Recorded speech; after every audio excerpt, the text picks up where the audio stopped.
पापा कब तक आएगा ऑटो? अरे पापा, वो देखो ताऊ जी और उनके साथ दीदी और छोटी भी है। मैं आता हूँ एक बार उनसे बात करके। अरे कहीं नहीं जाना। क्या है उनके पास में?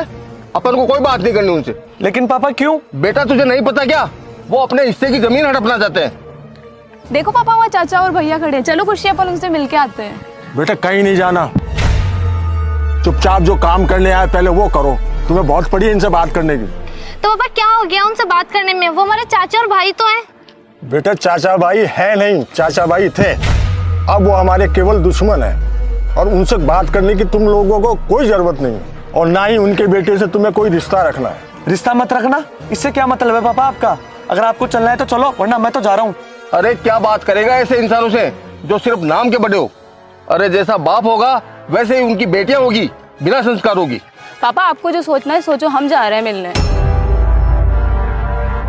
अरे दीदी छोटी, आज इधर कैसे? अरे हम तो आज घर का सामान लेने आए हुए थे और देखो किस्मत से भैया आप भी मिल गए। अरे ये तो बहुत खुशी की बात है। जब से इन भाइयों की लड़ाई हुई है तब से अपना आना जाना और मिलना तो बिल्कुल ही बंद हो गया। हाँ भैया, आप ये बात बिल्कुल सही बोल रहे हो। चल अब बहुत हो गई इन लोगों से बात, और ऐसे लोगों से क्या बात करनी जिनमें संस्कार नाम की कोई चीज नहीं हो। ओहो, देखो संस्कार की बात कौन कर रहा है। अगर तेरे में ही संस्कार होते तो हमारा घर बिखरता नहीं आज। अरे आप तो चुप ही रहो भाई साहब, आपको ही पड़ी थी ना पूरी प्रॉपर्टी खाने की। अरे तो प्रॉपर्टी की बात कर लेना, मेरी मासूम बच्चियों के संस्कारों की क्या बात कर रहा है? बिल्कुल सही बोल रहे हो आप दोनों। ये पूरी बात ही तो संस्कार की है, लेकिन हमें तो ये पता है कि हमें बचपन से लेकर अभी तक जो संस्कार मिले वो आप दोनों से ही मिले। अब हमें ये नहीं पता कि किसके संस्कार सही है और किसके संस्कार गलत है। हाँ, लेकिन इतना जरूर पता है कि अगर बचपन में हमसे कोई गलती होती थी तो हमें डांट आप दोनों से ही पड़ती थी।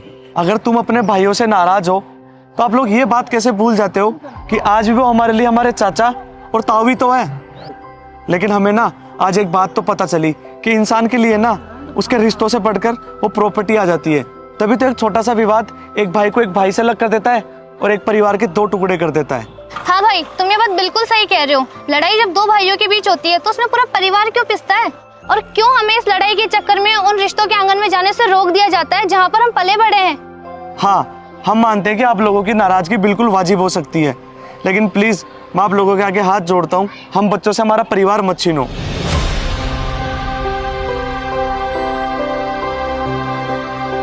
हाँ बच्चों, तुम सही कह रहे हो। हम दोनों भाइयों का रिश्ता भले ही कैसा भी हो, तुम बच्चों का अपने परिवार से प्रेम और खुशियां आप कभी नहीं छीनो।